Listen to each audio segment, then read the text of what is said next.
നേരത്തെ പറയാണ് the registrar or any person to whom a monetary dispute is transferred as per subsection 4 of section 70 shall pass an award within. അതായത് ഹയോൾ എല്ലാവർക്കും നമസ്കാരം, ഞാൻ വിഷ്ണു പുഷ്പരാജ്.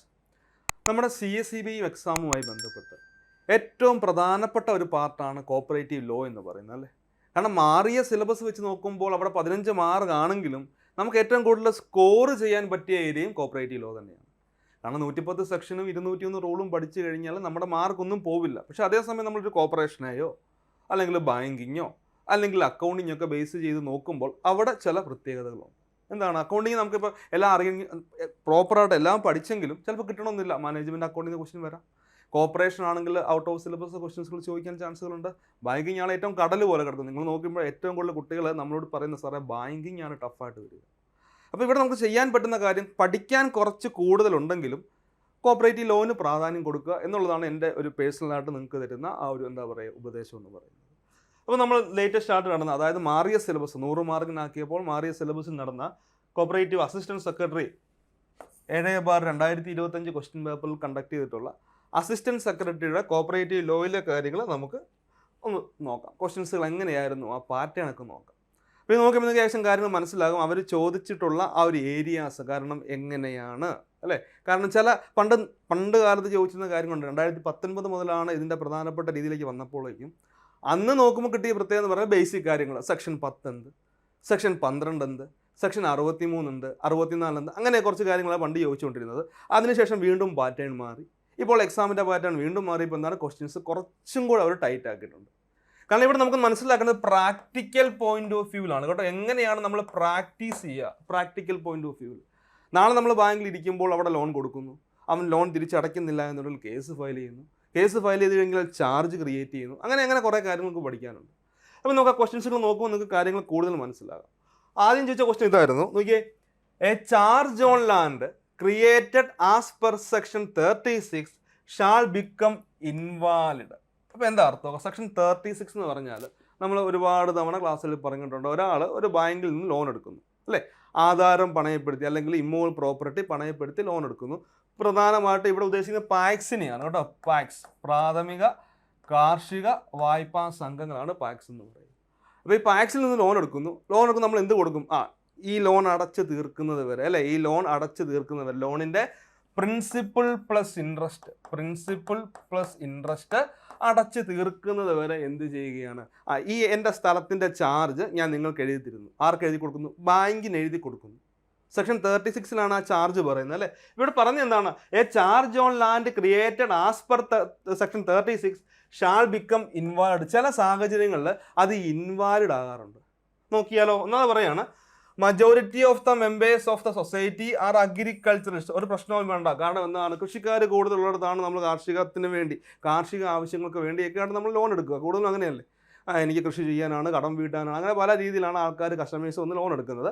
അപ്പോൾ പറയുകയാണ് majority of the members of society are agriculturist. അതായത് ഒരു സംഘത്തിലെ കൂടുതൽ അംഗങ്ങളും കൃഷിക്കാരാണെങ്കിൽ അത് ഇതിനെ ബാധിക്കത്തില്ല, ഒരു പ്രശ്നമില്ല, നല്ല കാര്യം തന്നെയാണ്. രണ്ടാമത് പറയുന്നത്, it is not approved by the registrar. Registrar അനുമതി വേണോ? കുഴപ്പമില്ല, അതും പ്രശ്നമില്ല. ഓപ്ഷൻ 3 നോക്കിയേ, it is not registered by the sub registrar. അപ്പോൾ SR, അല്ലേ? സബ് രജിസ്ട്രാർ ഓഫീസ് എന്ന് പറയും. അപ്പോൾ ഈ സബ് രജിസ്ട്രാർ ഓഫീസിൽ രജിസ്റ്റർ ചെയ്യണം. കാരണം നമ്മുടെ സംഘത്തിൻ്റെ പേരിലേക്ക് അവർ സ്ഥലം എഴുതി തരികയാണ്, അല്ല അതിൻ്റെ ചാർജ് അല്ലെങ്കിൽ അതിൻ്റെ അവകാശം എഴുതി തരുമ്പോൾ അതെന്ത് ചെയ്യണം? സബ് രജിസ്ട്രാർ ഓഫീസിലേക്ക് നമ്മൾ അത് രജിസ്റ്റർ ചെയ്യണം. അങ്ങനെ രജിസ്റ്റർ ചെയ്യാൻ പറ്റുന്നില്ല എന്നുണ്ടെങ്കിൽ എന്താണ് നോക്കിയേ, if it is not registered by the sub registrar അത് രജിസ്റ്റർ ചെയ്യുന്നില്ല. അങ്ങനെയെങ്കിൽ നാളെ ഇവൻ എന്ത് ചെയ്യാം? ഈ സ്ഥലം മറ്റൊരാൾക്ക് കൈമാറ്റം ചെയ്യാൻ പറ്റും.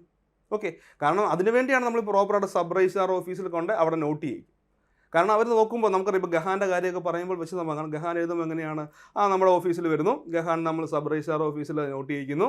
അപ്പോൾ എന്താണ്, 1-ാം പുസ്തകം 2-ാം വാല്യം പേജ് നമ്പർ 1 മുതൽ 10 വരെ, അല്ലെ 15 മുതൽ 20 വരെ അത് ഞങ്ങൾ ഇവിടെ നോട്ട് ചെയ്യുന്നു. അതിൻ്റെ അകത്ത് നമ്മുടെ ആ തണ്ടപ്പേര് നമ്പർ, എന്താ പറയുക, സബ് ഡിവിഷൻ നമ്പറുകളെല്ലാം കയറി വരുന്നുണ്ടെന്ന് ഓർത്ത് വെച്ചേക്കുക.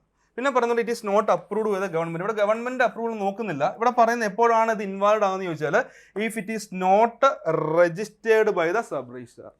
സബ് രജിസ്ട്രാർ അവിടെ നോട്ട് ചെയ്തില്ല എന്നുണ്ടെങ്കിൽ ഒരു സംശയം വേണ്ട, ഇത് ഇൻവാലിഡ്. കാരണം നാളെ ഇവന് മറ്റൊരാൾക്ക് ക്രയവിക്രയം ചെയ്യാൻ പറ്റും എന്നോർത്ത് വെച്ചേക്കുക.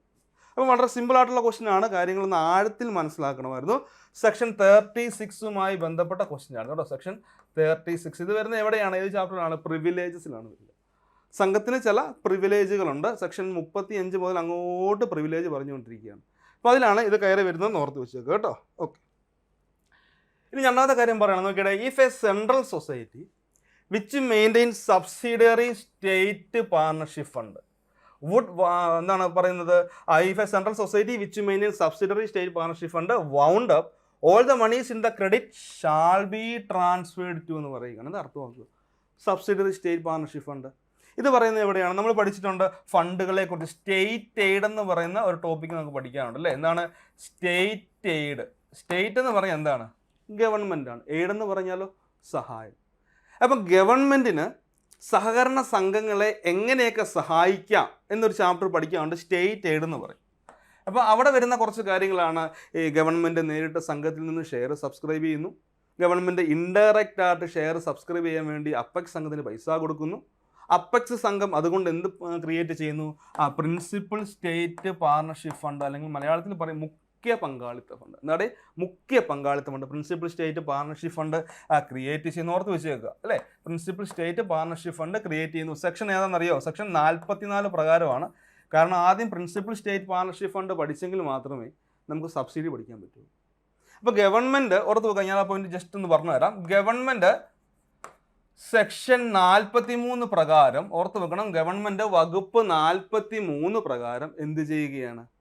അപ്പെക്സ് സംഘത്തിന് പൈസ കൊടുക്കുകയാണ്, ഫണ്ട് കൊടുക്കുകയാണ്, ക്യാഷ് കൊടുക്കുകയാണ്. എന്തിനു വേണ്ടി? മറ്റ് സംഘങ്ങളുടെ ഷെയർ മേടിക്കാനൊക്കെ ആയിട്ട് അപ്പെക്സ് സംഘത്തിന് പൈസ കൊടുക്കുന്നു. ഓർത്ത് ഇത് ഗവൺമെൻറ് എന്ത് ചെയ്യുന്നു? നേരെ ഇവിടെയുള്ള അപ്പെക്സ് സംഘത്തിന് ഫണ്ട് കൊടുക്കുന്നു. ഈ ഫണ്ട് കൊണ്ട് അപ്പെക്സ് സംഘം വകുപ്പ് 44 പ്രകാരം പ്രിൻസിപ്പൽ സ്റ്റേറ്റ് പാർട്ണർഷിപ്പ് ഫണ്ട് അല്ലെ, PSPF അല്ലെങ്കിൽ principal state partnership fund create ചെയ്യുന്നു. ഈ പ്രിൻസിപ്പൽ സ്റ്റേറ്റ് പാർട്ണർഷിപ്പ് ഫണ്ട് നമ്മൾ 3 കാര്യങ്ങൾക്കാണ് ഉപയോഗിച്ചുകൊണ്ടിരിക്കുന്നത്. ഒന്നാമത്തെ കാര്യം എന്താണ് പറയുക? മറ്റ് സംഘങ്ങളുടെ ഷെയർ മേടിക്കാൻ അല്ലെ, purchase of shares in other society. രണ്ടാമത് പറയുന്നുണ്ട് തൊട്ട് താഴെയുള്ള പാവപ്പെട്ട സെൻട്രൽ സംഘങ്ങൾക്ക് പൈസ കൊടുക്കുന്നു. എന്തിനു വേണ്ടിയാണ്? ഇവരുടെ താഴെയുള്ള പ്രൈമറി സംഘത്തിൻ്റെ ഷെയർ മേടിക്കാൻ വേണ്ടി സെൻട്രൽ സംഘത്തിന് പൈസ കൊടുക്കുന്നു. അപ്പോൾ സെൻട്രൽ സംഘത്തിന് ഇങ്ങനെ പൈസ കിട്ടുന്നു അല്ലേ. സെക്ഷൻ 44 പ്രിൻസിപ്പൽ സ്റ്റേറ്റ് പാർട്ണർഷിപ്പ് ഫണ്ടിൻ്റെ രണ്ടാമത്തെ ഉപയോഗപ്രകാരം സെൻട്രൽ സംഘത്തിന് പൈസ കിട്ടുന്നു. അങ്ങനെ ഈ ഫണ്ട് കൊണ്ട് സെൻട്രൽ സംഘം ക്രിയേറ്റ് ചെയ്യുന്ന ഫണ്ടിനെയാണ് നമ്മൾ സബ്സിഡറി സ്റ്റേറ്റ് പാർട്ണർഷിപ്പ് ഫണ്ട് എന്ന് പറയുന്നത്. ക്ലിയർ ആകുന്നുണ്ടോ? എന്താണ് ഞാൻ പറഞ്ഞത്? പ്രിൻസിപ്പൽ സ്റ്റേറ്റ് പാർട്ണർഷിപ്പ് ഫണ്ട് ഓർത്ത് വെക്കുക. വകുപ്പ് 44 പ്രിൻസിപ്പൽ സ്റ്റേറ്റ് പാർട്ണർഷിപ്പ് ഫണ്ട്. അതിൻ്റെ രണ്ടാമത്തെ ഉപയോഗം തൊട്ട് താഴെയുള്ള സെൻട്രൽ സംഘത്തിന് പൈസ കൊടുക്കുന്നു. ആ കിട്ടുന്ന ഫണ്ട് കൊണ്ട് സെക്ഷൻ 45 പ്രകാരം എന്ത് ചെയ്യുകയാണ്? സെൻട്രൽ സംഘം ക്രിയേറ്റ് ചെയ്യുന്നു. ഫണ്ടിൻ്റെ പേര് ഓർത്ത് വെച്ചേക്കുക, SSPF, subsidiary state partnership fund. അപ്പോൾ ഇവിടെ പറഞ്ഞ എന്താണ്?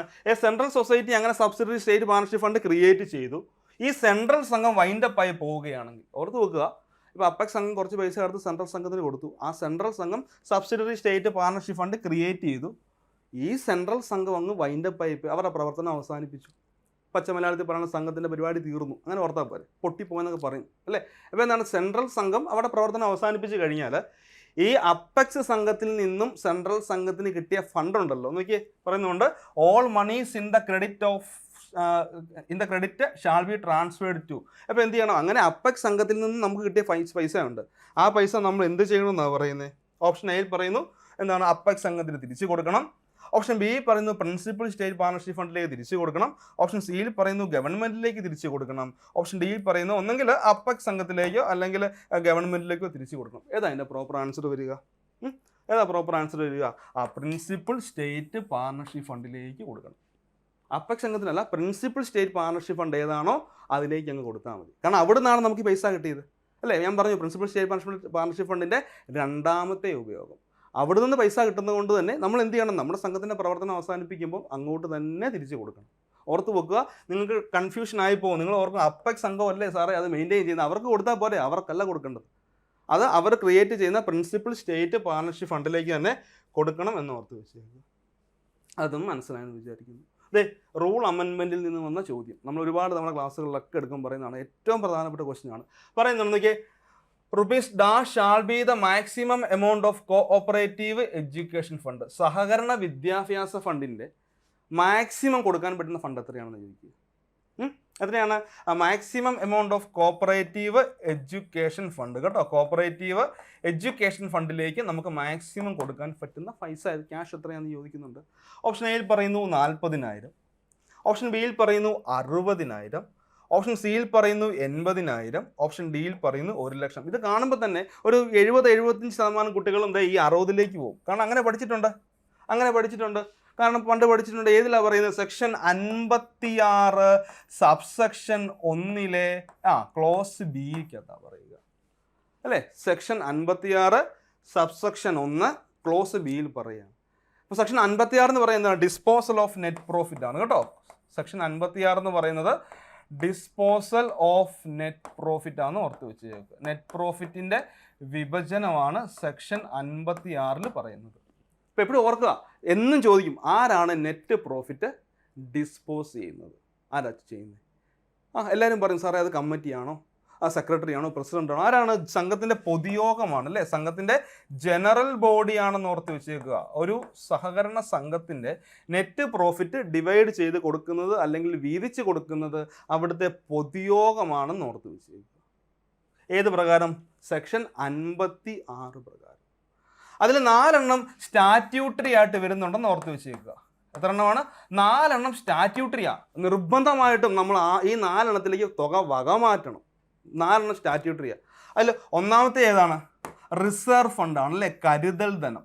റിസർവ് ഫണ്ടാണ്, കരുതൽ ധനമാണ്. കാരണം നമുക്ക് ലാഭം ഉണ്ടെങ്കിൽ നമ്മൾ ഭാവിയിൽ ഉണ്ടാകാൻ പോകുന്ന നമുക്ക് നമുക്ക് അറിയത്തില്ലാത്ത നഷ്ടങ്ങൾ അല്ലേ, അതായത് എന്താ പറയുക, നമുക്ക് അറിയത്തില്ല ഭാവിയിൽ എന്തെങ്കിലും ലോസുകൾ സംഭവിക്കുകയാണെങ്കിൽ അന്ന് എടുത്ത് ചിലവാക്കാൻ വേണ്ടി കുറച്ച് പൈസ മാറ്റി വെക്കും. അതിനെ നമ്മൾ കരുതൽ ധനം അല്ലെങ്കിൽ റിസർവ് ഫണ്ട് എന്ന് പറയും. റിസർവ് ഫണ്ട് എത്ര ശതമാനമാണ്? നോട്ട് ലെസ് ദാൻ 15% എന്ന് ഓർത്ത് വെച്ചേക്കുക. നോട്ട് ലെസ് ദാൻ 15%, 15% കുറയാത്ത ഒരു തുക റിസർവ് ഫണ്ടിലേക്ക് വകമാറ്റണം. ക്ലിയർ ആവുന്നുണ്ടോ? രണ്ടാമത് പറയുന്ന കോപ്പറേറ്റീവ് എഡ്യൂക്കേഷൻ ഫണ്ട്, സഹകരണ വിദ്യാഭ്യാസ ഫണ്ട്. എത്രയാണ്? Not exceeding 5%. നമ്മൾ റൂളിലാണ് കറക്റ്റ് പറയുക, 5% കണക്കൂട്ടി നോക്കുക അല്ലേ. അത് നമ്മുടെ നെറ്റ് പ്രോഫിറ്റിൻ്റെ 5% കാൽക്കുലേറ്റ് ചെയ്ത് നോക്കിയിട്ട് മിനിമം എത്രയാണ്? മിനിമം നമ്മളവിടെ 2,000 കൊടുക്കണം കേട്ടോ. മിനിമം 2,000. പണ്ട് അതായത് എന്നാണ് ഒരു 8 മാസങ്ങൾക്ക് മുമ്പ് നമ്മുടെ റൂൾ അമെൻമെൻറ്റ് വരുന്നതിന് മുൻപ് വരെ എല്ലാവരും പഠിച്ചുകൊണ്ടിരുന്ന 60,000 വെച്ചാണ്. ഇപ്പോഴും പല ആൾക്കാരും അത് തന്നെ മനസ്സിൽ ഓർത്തിരിപ്പുണ്ടായിരിക്കും നമ്മൾ പഠിച്ചതുകൊണ്ട് അല്ലേ. പക്ഷെ ഓർക്കുക, റൂൾ അമെൻഡ് ചെയ്തു, ചട്ടം ഭേദഗതി നടത്തിയത് കൊണ്ട് ഇനി എത്രയാണ്? അത് 1,00,000 ആണെന്ന് ഓർത്ത് വെച്ചേക്കുക കേട്ടോ. റൂൾ അമെൻമെൻറ്റ് കഴിയുന്നത് കൊണ്ട് അത് 1,00,000, 1,00,000 രൂപയാണ് ഇനിയെന്ന് ഓർത്ത് വെച്ചേക്കുക. ക്ലിയർ ആയോ? സിമ്പിളായിട്ട് മനസ്സിലാക്കുക. ഒരു കാര്യം ഓർത്ത് വെച്ചാൽ കോപ്പറേറ്റീവ് എഡ്യൂക്കേഷൻ ഫണ്ടിലെ കസ്റ്റോഡിയൻ ആരാണെന്ന് ചോദിച്ചിട്ടുണ്ട്. ആരാണ്? സ്റ്റേറ്റ് കോപ്പറേറ്റീവ് യൂണിയൻ അല്ലെങ്കിൽ സംസ്ഥാന സഹകരണ യൂണിയനാണ്. State cooperative union is the custodian of ഏതിൻ്റെ? കോപ്പറേറ്റീവ് എഡ്യൂക്കേഷൻ ഫണ്ട് എന്ന് ഓർത്ത് വെച്ചേക്കുക. അടുത്ത ക്വസ്റ്റ്യൻ പറയുന്നുണ്ട്, every cooperative society shall cost to be audited by a team of auditors appointed by dash. അപ്പോൾ പറയും എല്ലാ സഹകരണ സംഘങ്ങളും എന്താണ് നമ്മുടെ DCA, അതിൻ്റെ ആൻസർ വരുന്നത് അങ്ങനെ തന്നെ, DCA അപ്പോയിൻറ്റ് ചെയ്യുന്ന ടീം ഓഫ് ഓഡിറ്റേഴ്സിനാൽ ഓഡിറ്റ് ചെയ്യപ്പെട്ടിരിക്കണം. അപ്പോൾ മനസ്സിലാക്കുന്നത് എന്താണെന്ന് വെച്ചാൽ എല്ലാ സംഘത്തിലും ഇനി ടീം ഓഡിറ്റ് അനിവാര്യമാക്കണം എന്നാണ് അർത്ഥമാക്കുക. ടീം ഓഡിറ്റ് പറഞ്ഞാൽ അറിയാം, ഒരു 3-4 പേര് കയറി സംഘത്തിലേക്ക് കയറി വരും. ഒരു 3-4 പേര് നമ്മുടെ സംഘത്തിലേക്ക് കയറി വരും. സംഘത്തിലേക്ക് കയറി കൊണ്ട് എല്ലാ കാര്യങ്ങളും A to Z കാര്യങ്ങളും ചെക്ക് ചെയ്യും. അപ്പോൾ ഒരു 3-4 ദിവസം കൊണ്ട് ഏകദേശം ഒന്ന് പരിപാടികളൊക്കെ തീർന്നു. നമ്മൾ അറിയത്തില്ലാതിരിക്കുന്ന സമയത്തൊക്കെ ആയിരിക്കും ഇവർ അൺഎക്സ്പെക്റ്റഡ്ലി കയറി വരുന്നത്.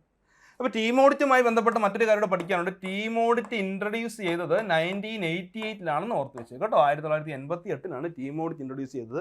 ടീം ഓഡിറ്റ് പഠിക്കുന്നതിനൊപ്പം തന്നെ ആ സമയത്ത് പഠിക്കുന്ന മറ്റൊരു സംഭവമാണ് ആഡിറ്റ് മാനുവൽ, അല്ലെങ്കിൽ എന്താണ് പറയുക, ഓഡിറ്റ് മാനുവൽ അല്ലേ. മലയാളത്തിലൊക്കെ പറയുമ്പോൾ ആഡിറ്റ് മാനുവൽ എന്നൊക്കെ നമ്മൾ സെക്രട്ടറിമാരൊക്കെ പറയുമ്പോൾ ആഡിറ്റ് എന്നാണ് പറയുന്നത്. ആക്ച്വലി ഓഡിറ്റ് മാനുവലിൻ്റെ വർഷം ഓർത്ത് വെച്ചാൽ 1983, 1983 ഓഡിറ്റ് മാനുവൽ ഇൻട്രൊഡ്യൂസ് ചെയ്യുമെന്ന് ഓർത്ത് വെച്ചത്. അപ്പോൾ ഓർത്ത് എല്ലാ കോപ്പറേറ്റീവ് സൊസൈറ്റിയും shall cost to be audited by a team of auditors appointed by. ഇപ്പോൾ ആരാ അപ്പോയിൻറ്റ് ചെയ്യുന്ന? ജനറൽ ബോഡിയാണോ? അല്ല. മാനേജിങ് കമ്മിറ്റിയാണോ? അല്ല. ഓപ്ഷൻ സി വന്നു DCA, director of cooperative audit. വകുപ്പ് 63 പ്രകാരം അപ്പോയിൻറ്റ് ചെയ്യുന്ന DCA ആയിരിക്കും ടീം ഓഫ് ഓഡിറ്റേഴ്സിനെ അപ്പോയിൻറ്റ് ചെയ്യുക എന്ന് ഓർത്ത് വെച്ചുക. രജിസ്ട്രാറും അല്ല കേട്ടോ.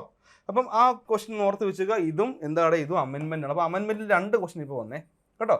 അമെൻമെൻറ്റിൽ നിന്ന് നമുക്ക് 2 ക്വസ്റ്റ്യൻ, അത് വളരെ ഇമ്പോർട്ടൻ്റ് ആയിട്ടുള്ള 2 ക്വസ്റ്റ്യൻസ് ആണ് അമെൻമെൻറ്റിൽ നമ്മൾ ചോദിച്ചതെന്ന് ഓർത്ത് വെച്ചേക്കുക. അടുത്ത വളരെ നല്ലൊരു ക്വസ്റ്റ്യൻ, എല്ലാവരും പ്രതീക്ഷിക്കുന്ന പോലെ നമ്മുടെ പരീക്ഷയ്ക്ക് സ്റ്റേറ്റ്മെൻറ്റ് ടൈപ്പ് ക്വസ്റ്റ്യൻസും ഇനി വരാൻ ചാൻസ് ഉണ്ടെന്നല്ല വന്നു. അസിസ്റ്റൻറ്റ് സെക്രട്ടറിക്ക് വന്നെങ്കിൽ അസിസ്റ്റൻറ്റ് സെക്രട്ടറിക്ക് 2-3 വന്നെങ്കിൽ ക്ലർക്കിന് ഉറപ്പായിട്ട് 5 പ്രതീക്ഷിച്ചു. ഉറപ്പായിട്ട് സ്റ്റേറ്റ്മെൻറ്റ് വരും, ഒരു സംശയം വേണ്ട. സ്റ്റേറ്റ്മെൻറ്റ് വരുമ്പോഴാണ് നമ്മൾ ഇത് എത്രത്തോളം ആഴത്തിൽ പഠിക്കണം അല്ലെങ്കിൽ ആഴത്തിൽ മനസ്സിലാക്കിയിരിക്കണം എന്ന് ഓർക്കേണ്ടത്. ഒന്നാമത് പറയുകയാണ്, section 65 inquiry may include matters regarding the constitution of the society. അതായത് സെക്ഷൻ 65 ഇൻക്വയറിയെ കുറിച്ച് പറയുന്നത്. ദാറ്റ് മീൻസ് എന്താണ്? It is A formal investigation അല്ലേ? എപ്പോഴും നമുക്ക് കൺഫ്യൂഷൻ വരും. എൻക്വയറി ENQUIRY, ഇൻക്വയറി INQUIRY എന്താണ്?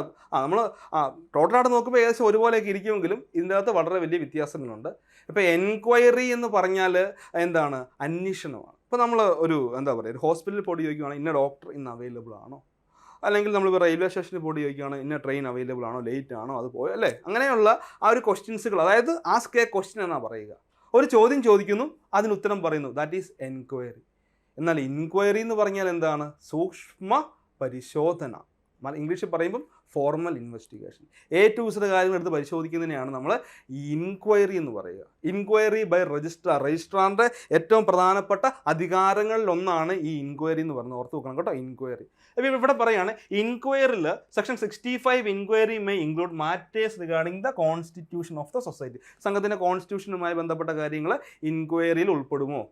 ഒന്നാമത്തെ സ്റ്റേറ്റ്മെൻറ്റ് കഴിഞ്ഞു. നമുക്ക് അടുത്ത സ്റ്റേറ്റ്മെൻറ്റ് നോക്കാം. Section 65 inquiry is only a fact finding inquiry. ഒരു ഫാക്ട് ഫൈൻഡിങ് ഇൻക്വയറിയാണ് അല്ല, ആണോ? അപ്പോൾ രണ്ടാമത്തെ മനസ്സിലാക്കുക, എല്ലാ കാര്യം പരിശോധിക്കും, അത് വളരെ വിശദമായിട്ട് പരിശോധിക്കും, അല്ലാതെ ജസ്റ്റ് ഒരു ഓടിച്ചിട്ട് നോട്ടമൊന്നുമല്ല. അതാണ് രണ്ടാമത്തെ സ്റ്റേറ്റ്മെൻറ്റ് പറയുന്നു. മൂന്നാമത്തെ സ്റ്റേറ്റ്മെൻറ്റ് പറയാണ്, if the inquiry under section 65 reveals any defect the inquiry officer shall prepare a detailed inquiry report with quantification of individual liability. അല്ലേ? എന്താണ് അവിടെ പറയുന്ന അർത്ഥമാക്കുക?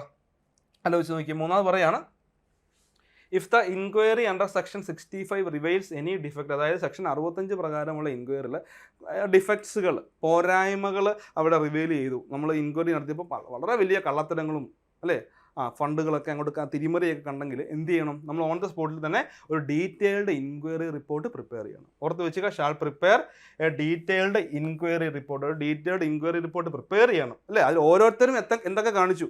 അവിടെ ഇരുന്ന സ്റ്റാഫ് ഒരു കള്ളത്തരം കാണിക്കാം അല്ലേ? അവൻ ഇത്ര രൂപ പൈസ എന്ത് ചെയ്തു? അഡ്ജസ്റ്റ് ചെയ്തു, അല്ലെങ്കിൽ തിരിമറി നടത്തി, മിസ്അപ്രോപ്രിയേറ്റ് ചെയ്തു. അപ്പോൾ അത് മനസ്സിലാക്കുക, പ്രോപ്പറായിട്ട് ഓരോരുത്തരും എത്ര രൂപ വെച്ച് അവിടെ അഡ്ജസ്റ്റ്മെൻറ്റുകൾ ചെയ്തു അല്ലെങ്കിൽ മിസ്അപ്രോപ്രിയേറ്റ് ചെയ്തു എന്നുള്ള കാര്യങ്ങളൊക്കെ ഉൾപ്പെടുത്തിക്കൊണ്ട് ഒരു ഡീറ്റെയിൽഡ് ഇൻക്വയറി റിപ്പോർട്ട് നമ്മൾ അയക്കണം. അമെൻമെൻറ്റിൽ കൂടെ വന്നതാണ്. അപ്പോൾ ഇവിടെ ഏതാ ആൻസർ വരിക? ഒന്നാമത്തെ ഞാൻ പറഞ്ഞു, സെക്ഷൻ 65 എന്ന് പറഞ്ഞാൽ എന്താണ്?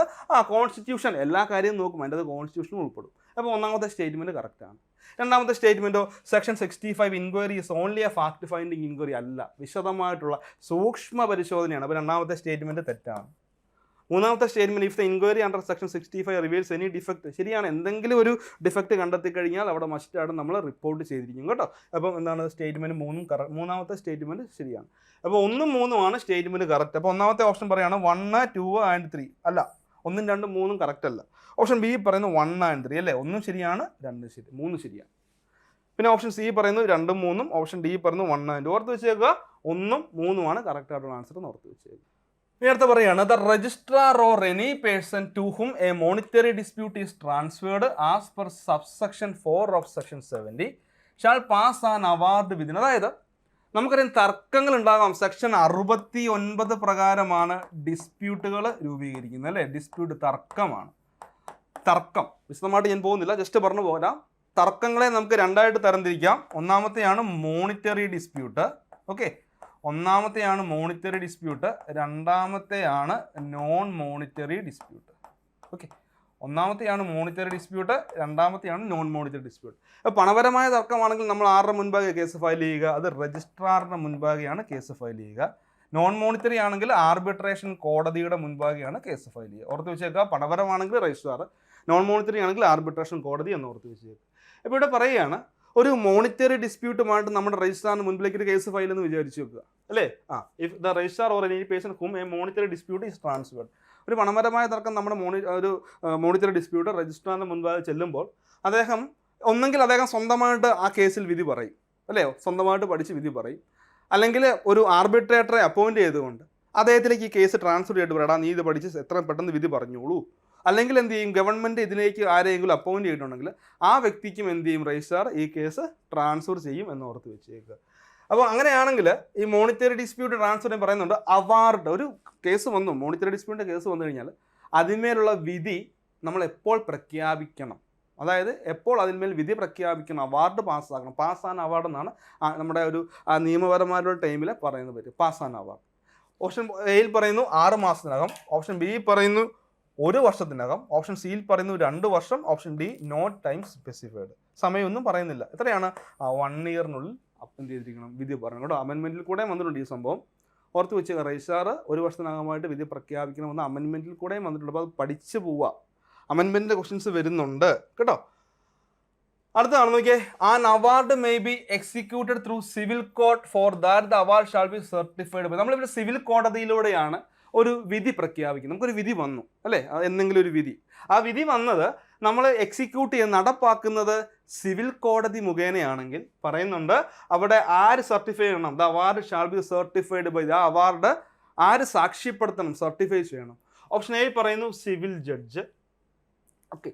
ഓപ്ഷൻ ബി പറയുന്നു collector, option C registrar, option ഡിയിൽ പറയുന്നു മാനേജിംഗ് കമ്മിറ്റി. ഏതാണ് ആൻസർ വരിക? അല്ല, നമ്മൾ പഠിച്ചിട്ടുള്ള കാര്യം തന്നെയാണ്, രജിസ്ട്രാർ അത് സർട്ടിഫൈ ചെയ്യണം എന്ന് ഓർത്ത് വെച്ചേക്കുക അല്ലേ. ഇനി അടുത്ത് നോക്കിയാൽ ഇത് നല്ലൊരു ക്വസ്റ്റ്യൻ ആണ്, practical point of view question ആണ്. പ്രാക്ടിക്കൽ പോയിന്റ് ഓഫ് വ്യൂ എന്ന ക്വസ്റ്റ്യൻ നമ്മൾ അറിഞ്ഞിരിക്കണം. നമ്മുടെ സർവീസ് രജിസ്റ്ററുകൾ, എല്ലാ എംപ്ലോയീസിനും സർവീസ് രജിസ്റ്റർ ഉണ്ട്, എനിക്കും ഉണ്ട്. നാളെ നിങ്ങൾ ജോലിക്ക് കയറുമ്പോൾ നിങ്ങൾക്ക് സർവീസ് രജിസ്റ്റർ ഉണ്ട്. ഈ സർവീസ് രജിസ്റ്റർ ആരാണ് അത് മെയിൻറ്റെയിൻ ചെയ്യേണ്ടത് അല്ല, അതിനകത്ത് കാര്യങ്ങളൊക്കെ രേഖപ്പെടുത്തി ആര് രേഖപ്പെടുത്തുമെന്നാണ് നമുക്ക് കിട്ടിയിട്ടുള്ള ഇൻക്രിമെൻറ്റുകൾ, നമുക്ക് വന്നിട്ടുള്ള പ്രമോഷൻസുകൾ, ഇതെല്ലാം അതിൽ കാണിക്കണം. പറയുകയാണ് dash all maintain the service register of chief executive. അപ്പോൾ ചീഫ് എക്സിക്യൂട്ടീവിൻ്റെ ക്വസ്റ്റ്യൻ നോക്കുക, ചീഫ് എക്സിക്യൂട്ടീവിൻ്റെ സർവീസ് രജിസ്റ്റർ ആര് മെയിൻറ്റെയിൻ ചെയ്യണം. അപ്പം സാധാരണ ജീവനക്കാർക്കും സർവീസ് രജിസ്റ്റർ ഉണ്ട്, ചീഫ് എക്സിക്യൂട്ടീവിനും സർവീസ് രജിസ്റ്റർ ഉണ്ട്. അപ്പം ചീഫ് എക്സിക്യൂട്ടീവ് ഒഴികെയുള്ള ജീവനക്കാർ, ഇപ്പോൾ senior clerk, junior clerk, attender, peon, manager, assistant secretary, chief accountant, internal auditor, ഇവരുടെയൊക്കെ ആ ഒരു സർവീസ് രജിസ്റ്റർ മെയിൻറ്റെയിൻ ചെയ്യേണ്ടത് ആരാണ്? അത് ചീഫ് എക്സിക്യൂട്ടീവ് ആണ്. ആരുടെയൊക്കെ? ചീഫ് എക്സിക്യൂട്ടീവിൻ്റെ താഴെയുള്ളവർ. ചീഫ് എക്സിക്യൂട്ടീവ് എന്താണ്? സെക്രട്ടറിയാണ്. അപ്പോൾ ചീഫ് എക്സിക്യൂട്ടീവ് ഒഴികെയുള്ളവരുടെ എല്ലാം ചീഫ് എക്സിക്യൂട്ടീവ് തന്നെ സെറ്റ് ചെയ്യണം എന്ന് ഓർത്ത് വെക്കുക. എന്നാൽ ചീഫ് എക്സിക്യൂട്ടീവിൻ്റെ സർവീസ് രജിസ്റ്റർ ആര് മെയിൻറ്റെയിൻ ചെയ്യണം? ഓപ്ഷൻ എ പറയുന്നു സെക്രട്ടറി, അല്ല. ഓപ്ഷൻ ബി പറയുന്നു പിന്നെ ആരേ ഉള്ളൂ അവിടെ? പ്രസിഡൻ്റേ ഉള്ളൂ അല്ലേ. സംഘത്തിൻ്റെ പ്രസിഡൻ്റ് ആയിരിക്കും ചീഫ് എക്സിക്യൂട്ടീവിൻ്റെ സർവീസ് രജിസ്റ്റർ മെയിൻറ്റെയിൻ ചെയ്യേണ്ടതെന്ന് ഓർത്ത് വെച്ചേക്കുക. യൂണിറ്റ് ഇൻസ്പെക്ടർ അല്ല, യൂണിറ്റ് ഇൻസ്പെക്ടേഴ്സൊക്കെ മാറി പോകും അല്ലേ, കുറച്ച് വർഷം കഴിയുമ്പോൾ അവർ മാറും. മാനേജിങ് കമ്മിറ്റി ഒന്നുമല്ല, അവരും മാറും. പക്ഷേ പ്രസിഡൻ്റ് ആണ് കേട്ടോ, പ്രസിഡന്റ് മാറും.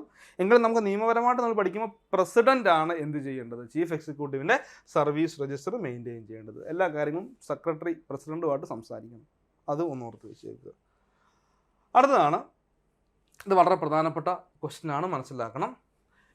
Any person indulge in any corrupt practice in the election process shall be punishable with imprisonment which may extend up to dash and or with fine which may up to rupees dash. അതായത് എന്താ അർത്ഥം നോക്കുക, നമ്മൾ ഈ ഇലക്ഷൻ്റെ സമയത്ത് എന്തെങ്കിലും അഴിമതി കാണിച്ചു കഴിഞ്ഞാൽ, നമ്മൾ ഇലക്ഷനൊക്കെ പറഞ്ഞില്ല അവൻ കള്ളയൂട്ട് ചെയ്തു, അല്ലെങ്കിൽ കള്ളത്തരത്തിൽ അവന് എന്താണ് പറയുക ID കാർഡ് ഇഷ്യൂ ചെയ്യുന്നൊക്കെ പറയത്തില്ലേ.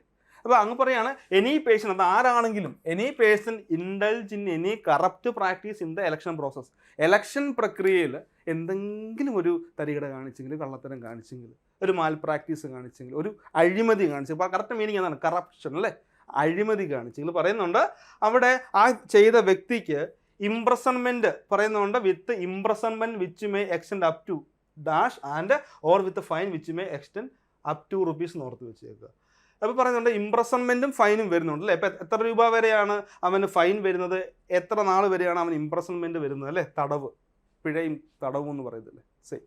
അപ്പോൾ അവർക്ക് ഓപ്ഷൻ എ പറയുന്നത് 3 മാസം വരെ ഇംപ്രസൺമെൻറ്റും 3000 രൂപ വരെ ഫൈനും. ഓപ്ഷൻ ബിയിൽ പറയുന്ന 3 മാസം വരെ ഇംപ്രസൺമെൻറ്റും 5000 രൂപ വരെ ഫൈനും. ഓപ്ഷൻ സിയിൽ പറയുന്ന 6 മാസം വരെ ഇംപ്രസൺമെൻറ്റും 5000 രൂപ വരെ ഫൈനും.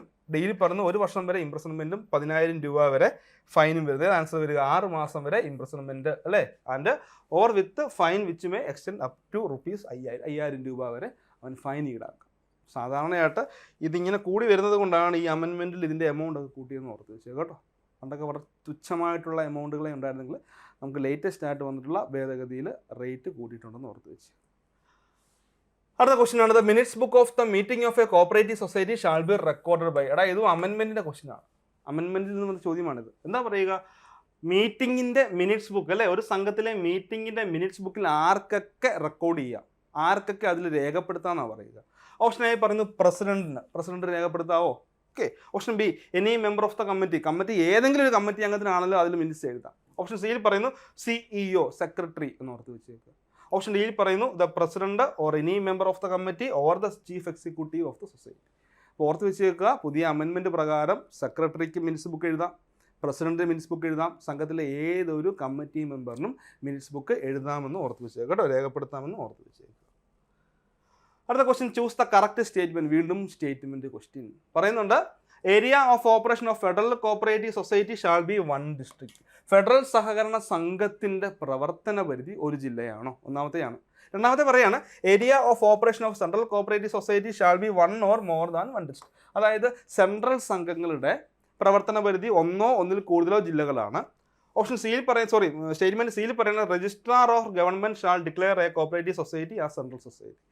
ഒരു സെൻട്രൽ സംഘം ഇതൊരു സെൻട്രൽ സംഘമാണെന്ന് ഡിക്ലെയർ ചെയ്യാൻ രജിസ്ട്രാറിനോ അല്ലെങ്കിൽ ഗവൺമെന്റിനോ അധികാരമുണ്ട്. രണ്ടു പേർക്കും പറ്റും. രജിസ്ട്രാറിനും എന്ത് ചെയ്യാൻ ഡിക്ലെയർ ചെയ്യാം, ഗവൺമെന്റിനും ഡിക്ലെയർ ചെയ്യാം എന്ന് ഓർത്ത് വെച്ചേക്കുക.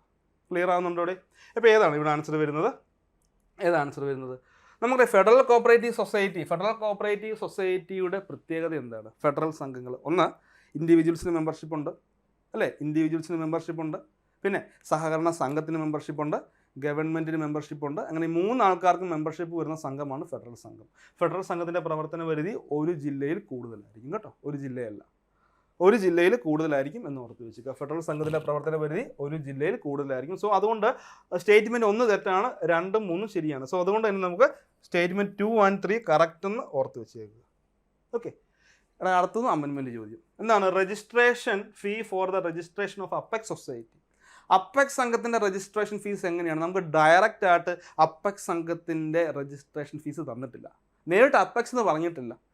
അപ്പോൾ ഇവിടെ പറഞ്ഞിട്ടുള്ള 4 സ്ലാബുകളുണ്ട്. ഒന്നാമത് പറയാണ്, ഒരു സംഘത്തിൻ്റെ പ്രവർത്തന പരിധി വിതിന്നെ താലൂക്ക്, ഒരു താലൂക്കിൻ്റെ ഉള്ളിലാണ് സംഘത്തിൻ്റെ പ്രവർത്തന പരിധി എങ്കിൽ അവിടെ നമ്മൾ നൽകേണ്ട രജിസ്ട്രേഷൻ ഫീസ് 2500 ആയിരിക്കും. നേരത്തെ 2000 ആയിരുന്നേ, ഇപ്പോൾ 2500 ആക്കി. ഇനിയും പറയാണ്, ഒരു താലൂക്കോ അല്ലെങ്കിൽ അതിൽ കൂടുതലോ, എന്നാൽ ഒരു ജില്ല വരെ ഇല്ല എന്നുണ്ടെങ്കിൽ 5000 ആയിരിക്കും എന്ന് ഓർത്ത് വെച്ചേക്കുക. പിന്നെ പറയുന്നുണ്ട്, ഒരു ജില്ലയാണെങ്കിൽ 6250 എന്ന് ഓർത്ത് വെച്ചേക്കുക. ഒരു ജില്ലയിൽ കൂടുതലാണെങ്കിൽ എത്രയാണ് വരിക? 12500 ആണെന്ന് ഓർത്ത് വെച്ചേക്കുക. അപ്പോൾ അപ്പെക്സ് സംഘം എന്ന് പറഞ്ഞാൽ കേരള സംസ്ഥാനം ഫുള്ള് പ്രവർത്തന പരിധിയുള്ള സംഘമല്ലേ അപ്പെക്സ് സംഘം. കേരള സംസ്ഥാനം ഫുള്ള് പ്രവർത്തന പരിധിയുള്ള സംഘമാണ് അപ്പെക്സ് സംഘം. അതുകൊണ്ട് തന്നെയാണ് 12500 രൂപയാണ് എന്തെന്ന് പറയുക അവിടുത്തെ രജിസ്ട്രേഷൻ ഫീസ് എന്ന് ഓർത്ത് വെച്ചേക്കുക. ഓക്കെ, രജിസ്ട്രേഷൻ ഫീസ് 12500 ആണെന്ന് ഓർത്ത് വെച്ചേക്കുക. ഓക്കെ, സിമ്പിളാണ്, അത് ഓർത്ത് വെച്ചേക്കുക കേട്ടോ. അടുത്ത ക്വസ്റ്റൻ നോക്കിയാൽ, dash shall be the authority to give sanction for the raising of fund for partnership of cooperative society. സഹകരണ സംഘങ്ങളുടെ പങ്കാളിത്തം, പാർട്ണർഷിപ്പാണ്, അതിന് ഫണ്ട് കളക്ട് ചെയ്യാം അല്ലേ, ഫണ്ട് റൈസ് ചെയ്യാൻ വേണ്ടി ആരാണ് അവർക്ക് അപ്രൂവൽ നൽകുന്നതെന്ന് ഓർത്ത് വെച്ചേക്കുക. ഓപ്ഷൻ എയിൽ പറയുന്നു registrar, managing committee of partner society, C government, option D managing committee of partnership. അതാണ് ആൻസർ വരിക. ഗവൺമെൻറ്റിൻ്റെ അനുമതി വേണം കേട്ടോ, ഗവൺമെൻറ്റിൻ്റെ അനുമതി വേണം എന്ന് ഓർത്ത് വെച്ചേക്കുക. ബേസിക് ക്വസ്റ്റ്യൻ ആണ്. അടുത്ത ഒരു സ്റ്റേറ്റ്മെൻറ്റ് ക്വസ്റ്റ്യൻ നമുക്ക് നോക്കാം. Any member shall inspect minutes book of cooperative society. ഏതൊരു അംഗത്തിനും സംഘത്തിൻ്റെ മിനിറ്റ്സ് ബുക്ക് പരിശോധിക്കാമോ?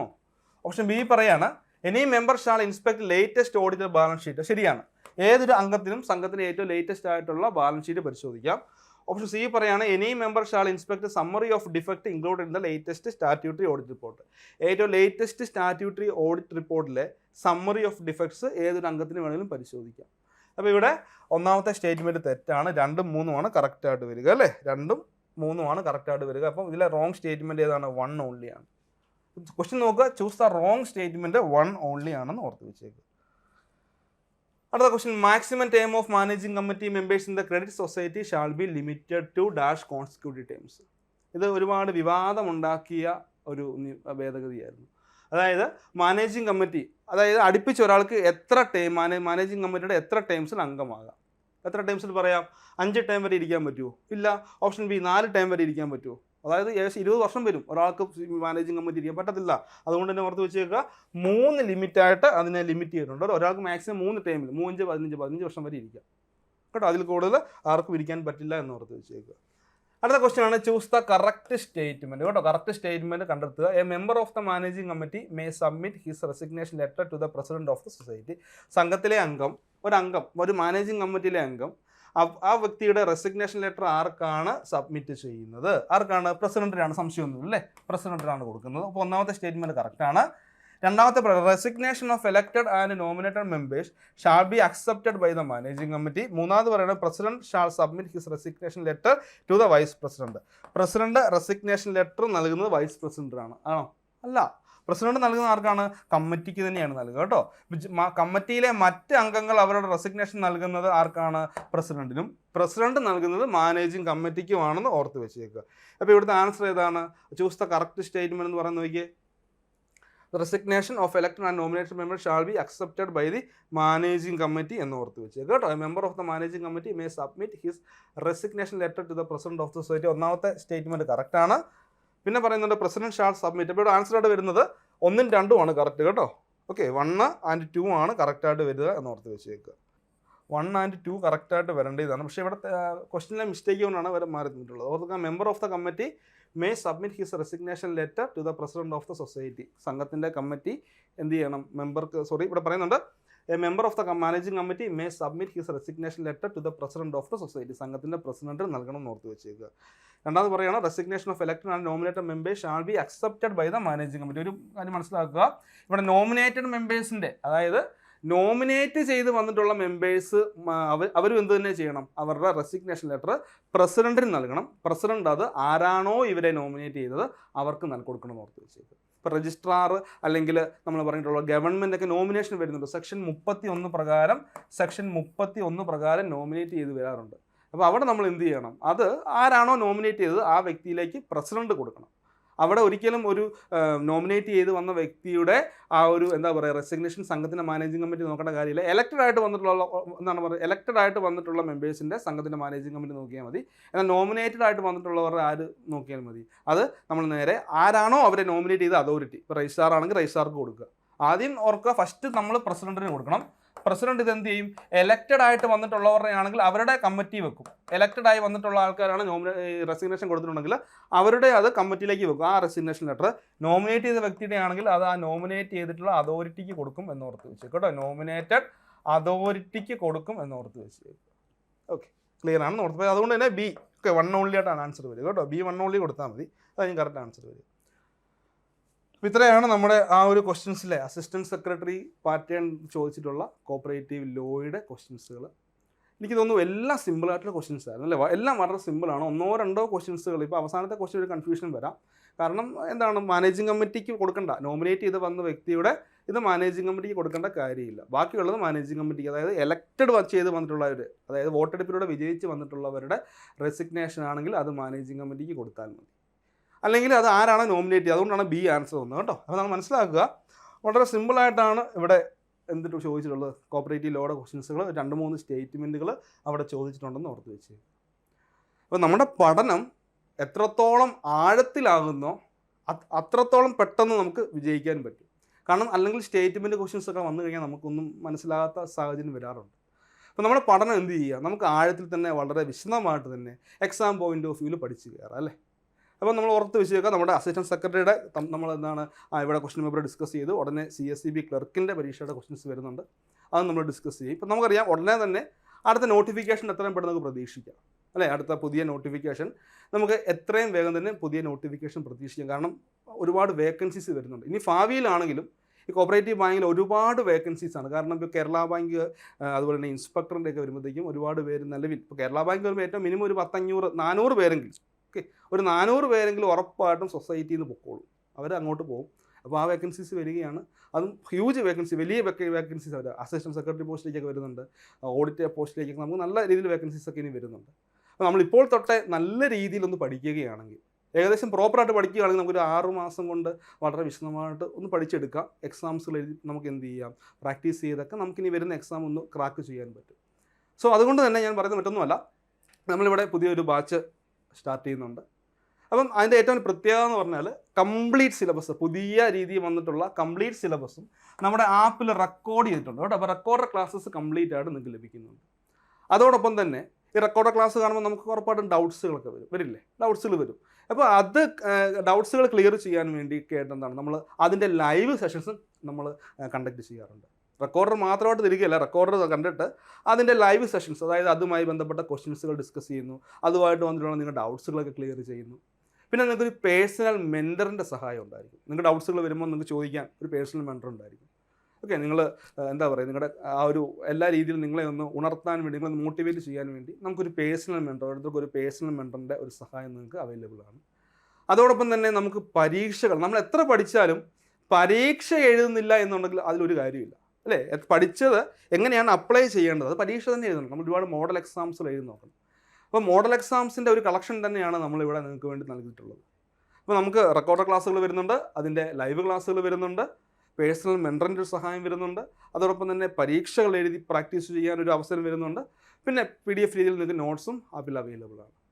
അപ്പോൾ നിങ്ങൾ എന്ത് ചെയ്യുക, നമ്മൾ ഉടനെ തന്നെ എത്രയും പെട്ടെന്ന് തന്നെ നോട്ടിഫിക്കേഷൻ വരുന്നതിന് മുന്നേ എത്രയും പെട്ടെന്ന് തന്നെ നമ്മൾ പുതിയ ബാച്ച് സ്റ്റാർട്ട് ചെയ്യുന്നതാണ്. അപ്പോൾ നമ്മുടെ പുതിയ ബാച്ചിലേക്ക് ജോയിൻ ചെയ്യാൻ വേണ്ടി അല്ലെങ്കിൽ കോഴ്സിൻ്റെ കൂടുതൽ വിവരങ്ങൾ അറിയാൻ വേണ്ടി നിങ്ങൾ ഈ നമ്പറിൽ ഒന്ന് കോൺടാക്ട് ചെയ്യുക. ഓക്കെ, 7736122115 നമ്പറിലേക്ക് കോൺടാക്ട് ചെയ്താൽ എല്ലാ ഡീറ്റെയിൽസുകളും കോഴ്സിനെ കുറിച്ചും അല്ലെങ്കിൽ എക്സാമുമായി ബന്ധപ്പെട്ട നിങ്ങളുടെ ഡൗട്ട്സുകളെല്ലാം അവിടെ ക്ലിയർ ചെയ്യുന്നതായിരിക്കും.